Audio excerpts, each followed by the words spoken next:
ایک روحانی سفر ان لوگوں کے لیے جو راتوں میں ٹوٹ کر جاگتے ہیں اور اللہ سے باتیں کرتے ہیں۔ کبھی کبھی کچھ ایسے خواب ہوتے ہیں جو صرف آنکھوں سے نہیں دل سے محسوس ہوتے ہیں۔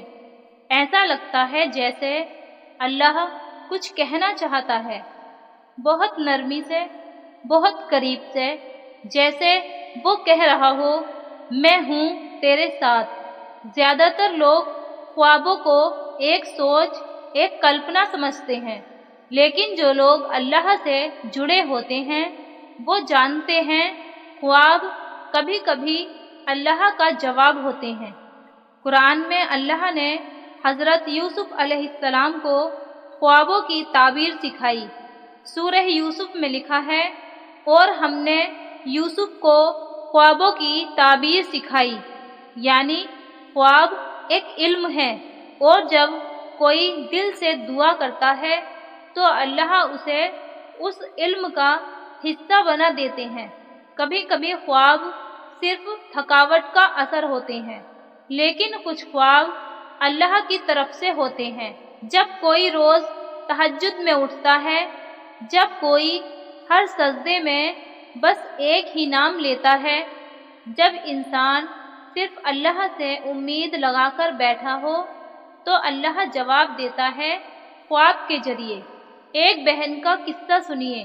انہوں نے کہا، میں روز تہجد میں بس ایک ہی دعا کرتی تھی، یا اللہ مجھے راستہ دکھا دے۔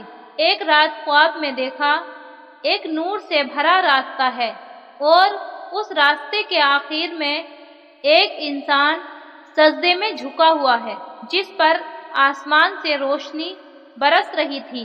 وہ صرف خواب نہیں تھا، وہ اس کی دعا کا جواب تھا۔ کچھ نشانیاں ہوتی ہیں جو بتاتی ہیں کہ یہ خواب عام نہیں بلکہ اللہ کی طرف سے ہے۔ نمبر 1، خواب میں روشنی یا سفید کپڑوں والے لوگ دیکھنا۔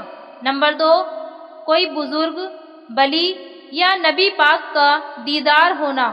نمبر 3، سجدہ کرتے ہوئے خود کو دیکھنا۔ نمبر 4، قرآن یا درود کی آواز سنائی دینا۔ نمبر 5، صاف پانی، ہرا میدان یا مسجد دیکھنا۔ نمبر 6، اور سب سے اہم، دل کو سکون ملنا۔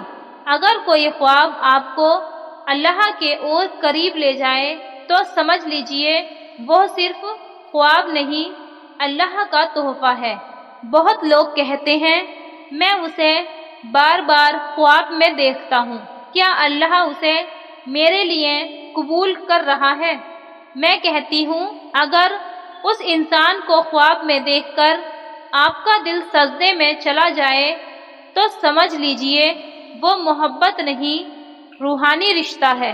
اللہ اگر چاہے تو جدا ہوئے دلوں کو بھی پھر سے ملاتا ہے، اور اگر نہ چاہے تو دور کر کے بھی ان کی دعاؤں کو قبول کرتا ہے۔ کبھی کبھی کسی کو کھو دینے کے بعد بھی اگر وہ خواب بن کر آئے تو سمجھ جائیے یا تو وہ آپ کی دعا کا جواب ہے یا کوئی امتحان۔ جب انسان رات بھر اللہ کو پکارتا ہے، جب ہر آنسو سجدے میں گرتا ہے، جب ہر نیند بس اسی کے نام سے جڑی ہوتی ہے تو اللہ جواب دیتا ہے خواب کی صورت میں۔ کچھ خواب ایسے ہوتے ہیں جو آنکھ کھلنے کے بعد بھی دل میں رہتے ہیں۔ وہ اللہ کے دستخط والے خط ہوتے ہیں جو کسی اور کو نہیں، صرف آپ کے لیے بھیجے جاتے ہیں۔ کبھی کبھی برے خواب بھی اللہ کی رحمت ہوتے ہیں۔ وہ ہمیں کسی غلطی سے، کسی غلط راستے سے روکنے کے لیے آتے ہیں۔ اللہ اپنے بندوں کو صرف خوشیوں سے نہیں، ڈر اور اشاروں سے بھی راہ دکھاتا ہے۔ اس لیے ہر خواب کا ڈرنا نہیں، سمجھنا ضروری ہوتا ہے۔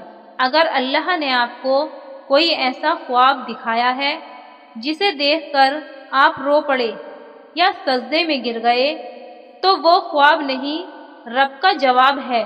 اس سے محبت کرو، اس کا شکر ادا کرو اور اس خواب کو اپنی دعاؤں میں بن لو۔ کسی نے پوچھا، اگر کبھی اللہ خواب میں نظر آ جائے یا کوئی نور سا محسوس ہو تو کیا کرنا چاہیے؟